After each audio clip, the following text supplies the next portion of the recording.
They paid $250,000 for my twin sister's degree and told me to my face that I wasn't worth a single dime. 4 years later, I handed them the receipt from the Valedictorian's podium. My name is Maya Harrison, and 2 years ago, I killed the version of myself that needed my parents' love. I didn't use a weapon. I used a 4.0 GPA and a microphone. But before we get to the stage, the applause, and the look of absolute horror on my father's face, we have to go back to the moment the knife went in. It was a Tuesday evening in April 2021, the kind of spring evening where the air smells like fresh-cut grass and promise. In the Harrison household, the air smelled like expensive takeout and favoritism. We were in the living room. My father, Richard, was sitting in his leather recliner, the throne he ruled our family from. My mother, Elena, was fluttering around my twin sister, Chloe, like a moth drawn to a very expensive flame. Chloe and I are identical in DNA, but that's where it ends. Chloe was the sun, bright, loud, demanding of attention. I was the shadow that the sun cast, necessary but easy to step on. The acceptance letters had arrived. Chloe had gotten into Sterling University. It's an elite private school, the kind with ivy on the walls and a tuition fee that costs more than most people's houses, $65,000 a year. I had gotten into State, a solid public university, good engineering program, boring, practical, and $25,000 a year. Richard, look. Mom was beaming, holding Chloe's acceptance letter like it was a royal decree. Sterling, our little girl is going to be a sterling legacy just like you. Dad took the letter, a rare smile breaking his usually stoic face.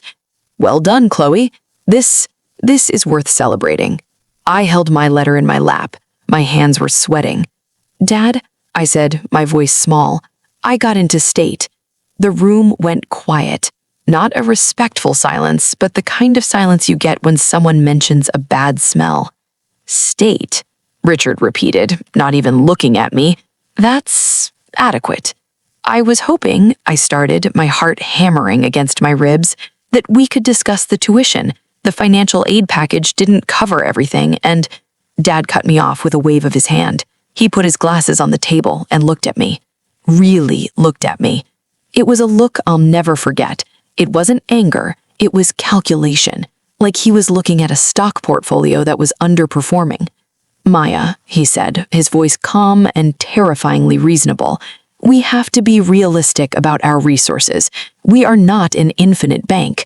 I know, I said, but State is cheaper than Sterling. If you just help me with the basics, I can work. It's not about the cost, Maya, he interrupted. It's about the ROI. ROI, return on investment. He didn't call me his daughter, he called me a bad trade. I looked at Mom. Surely the woman who birthed me would step in. She just looked down at her rose-patterned carpet and sighed. Your father has a point, honey. You've always been so independent. We know you'll figure it out. Chloe giggled at something on her phone. Yeah, Maya, don't be so dramatic. Just get a loan or something. That night, I didn't cry. I think I was in shock. I went to my room, packed my bags, and sat on the edge of my bed staring at the wall until the sun came up. In that silence, something snapped inside me. It wasn't a breakdown, it was a break free. I realized that begging them for scraps of love was pathetic. They were right about one thing. I was independent, and I was going to show them exactly what kind of investment they had just walked away from. The grind. I moved out 2 weeks later. I found a room in a shared house near the State campus. It was the size of a closet, smelled like old soup, and had no AC. It was perfect because it was mine. The next 3 years were a blur of caffeine, exhaustion, and rage. Dad had cut me off completely. Sink or swim, he'd told me as I walked out the door. It builds character. Oh, it built character, all right. It built a warrior. I took 18 credits a semester. I worked 3 jobs, 4 a.m. to 8 a.m. barista at The Grind, 9 a.m. to 3 p.m. classes, 4 p.m. to 9 p.m. research assistant at the biolab, 10 p.m. to 2 a.m. stocking shelves at a grocery store on weekends. I slept in 20-minute bursts. I ate instant noodles until the sodium made my fingers swell. I wore clothes from thrift stores. Meanwhile, Chloe was living the high life at Sterling. I saw it all on social media because, of course, I still looked. I saw her spring break in Cabo, her new convertible for her 20th birthday, the study sessions that were just wine parties on a yacht. Dad liked every single photo. Proud of my girl, he'd comment. Every time I saw those comments, I didn't get sad. I got focused. I printed out those comments and taped them above my desk. They were my fuel. My sophomore year, I took a class with Professor Holloway. He was the terrifying head of the economics department. He failed 40% of his students. I sat in the front row. I didn't have the designer clothes the other kids had.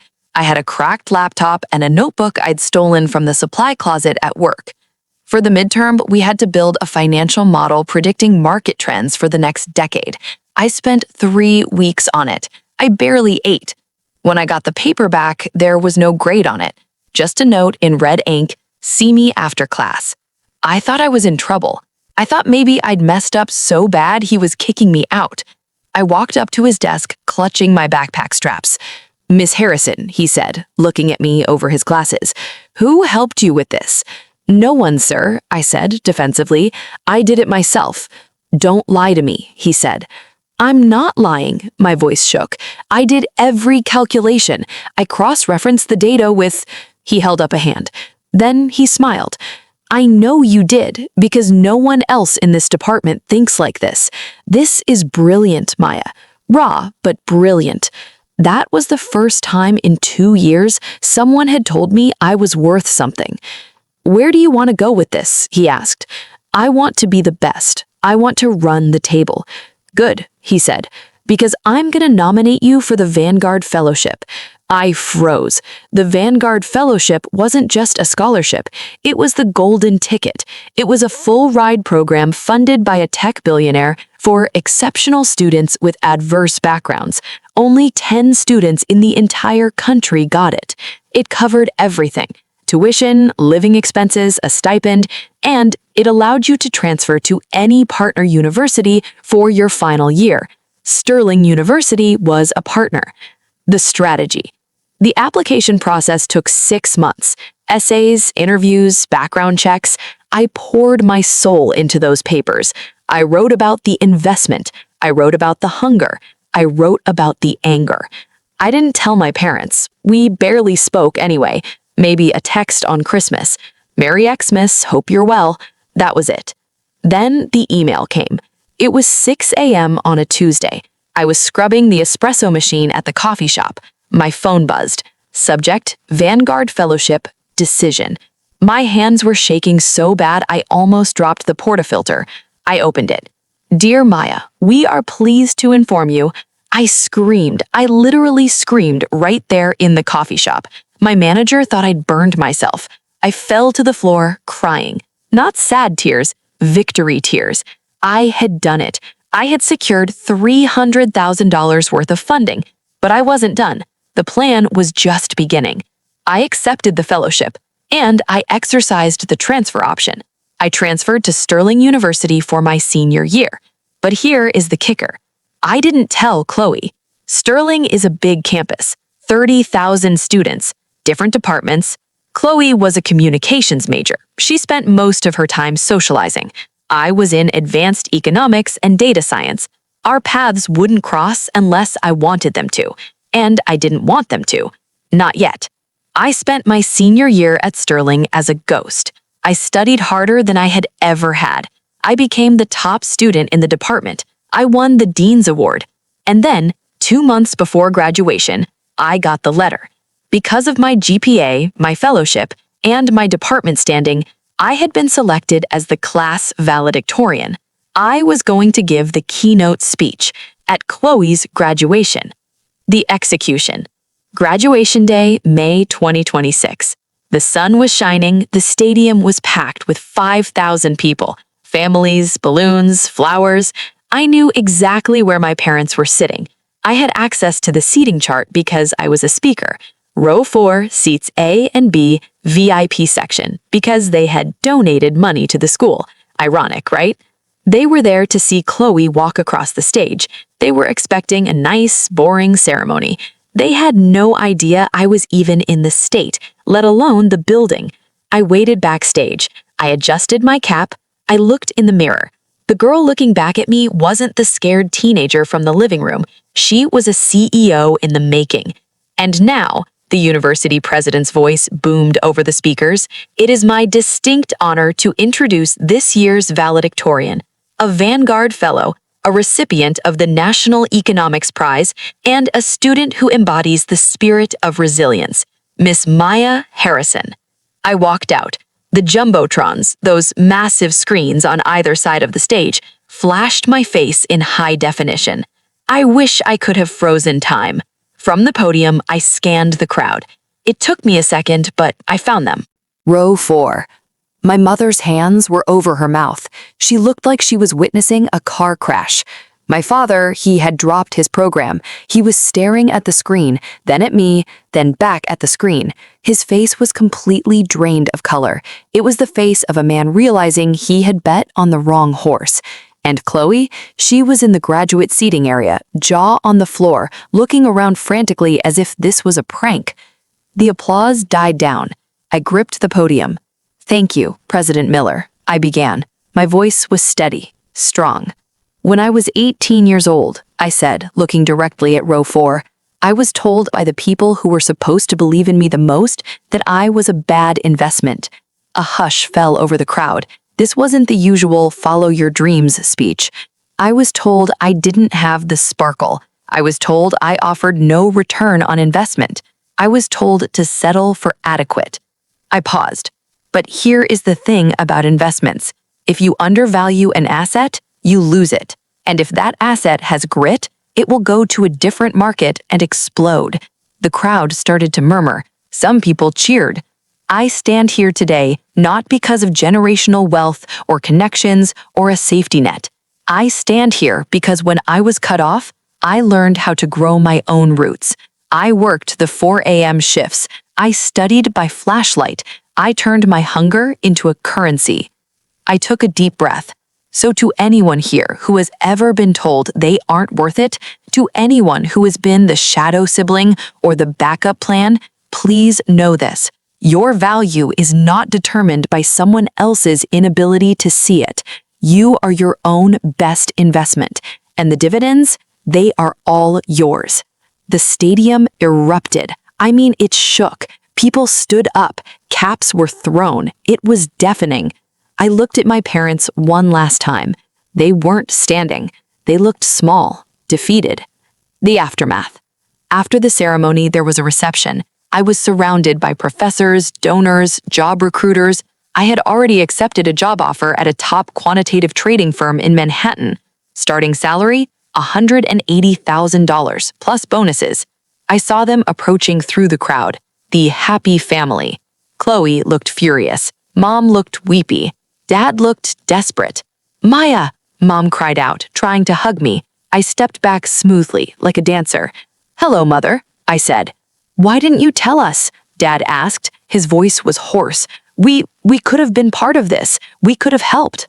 I almost laughed. "Helped? You told me I wasn't worth the money, Dad. Remember?" "I was trying to motivate you," he stammered. "It was tough love. And look, it worked. You're valedictorian. We are so proud. In fact, my firm is looking for bright young minds, and I think—" "Stop," I said, quietly, but with enough force to cut glass. "I already have a job. In Manhattan. I start Monday." "But family," Mom started. "Family invests in each other. You didn't invest. You divested. You sold your shares in Maya Harrison 4 years ago. You don't get to collect the dividends now." I turned to Chloe. She was pouting. "You stole my day. This was supposed to be my graduation."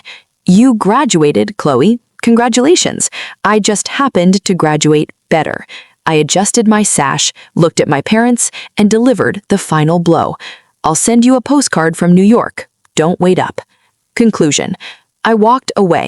I walked right out of that stadium, past the expensive cars, past the family photos I wouldn't be in, and I got into my own car, a beat-up Honda that I bought with my own cash. It drove better than any luxury car my father could have bought me because I owned the title. It's been 2 years since that day. I live in a loft in Brooklyn now. I just got my second promotion. I have friends who love me for me, not my last name. My parents try to call sometimes. They send emails about reconnecting. They realized too late that Chloe, while charming, flunked out of her first job and moved back into their basement. The investment tanked. I rarely answer, not because I'm bitter, but because I'm busy. The best revenge isn't being mean. It isn't shouting or fighting. The best revenge is success. The best revenge is becoming so undeniably great that the people who doubted you have to watch you shine from the cheap seats. If you're listening to this and you feel like the world has given up on you, let them sleep on you. Because when you finally wake them up, it's going to be loud. This is Maya Harrison signing off.